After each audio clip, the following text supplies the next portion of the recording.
Good morning. I want to share a message with you that God had given me.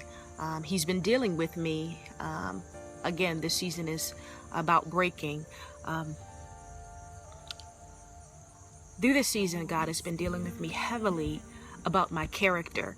Now, my husband and I, we have two different gifts.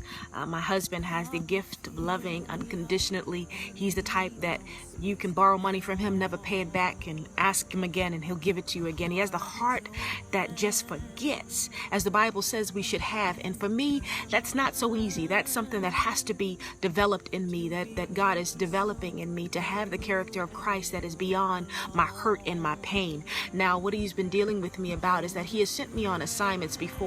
He brought me back to a place where there was an enemy, and I say enemy because this person was coming against me. This person was not doing their job concerning me. This person was actually hurting me in such a major way. And so he gave me the opportunity that after an encounter where they were supposed to protect me and do their job concerning me, that they threw me under the bus.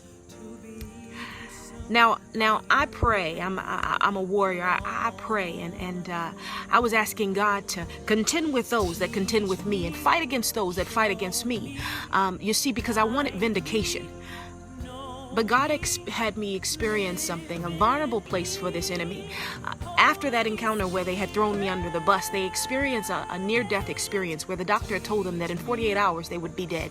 They started to tell me how much pain they were under, that their kids didn't like them, that their ex-wife, and all of the things that they were dealing with. And because I still was in a posture of fighting, that I couldn't hear their pain. I couldn't deal with their pain. As a matter of fact, there was parts of me on the inside that was saying, that's what happens when you deal with an anointed. When you touch God's anointed, this is what's going to come against you.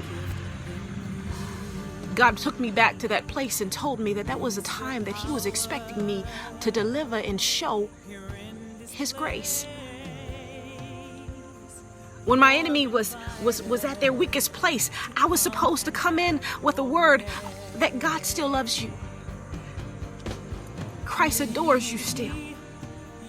But instead, I just listened, but still stood in that posture. God says he wants us to bless those that persecute us. And I went tossed and turned last night, and I said, Lord, that's not necessarily something that I can do. They hurt me, Father. I needed you to vindicate me, Father. And he says, justice has already been served. You see, I paid the ultimate price, and I did it for you as well. See, if we are to reflect Christ's love, we don't just give it to the ones that are easy to love. We give it to the ones that have hurt us.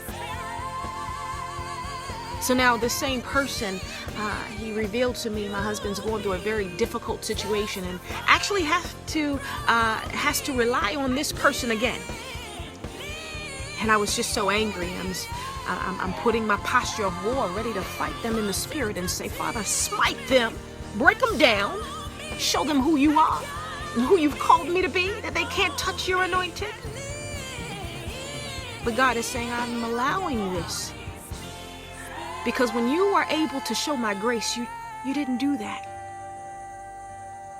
You held on to anger and justified it as if this is what I had sent you to do. So now he's sending the other half, the heavy artillery, my better half, my husband, who can love those that I truthfully can't stand. I have to learn to let go and let God. So this season is a breaking season. And I'm asking God to do whatever he has to do to develop that love in me, that I can exhibit it even past my pain. Be blessed. Know that everything that we go through is not about us, but sometimes it's about the very people that have harmed us. He expects more from us. God bless.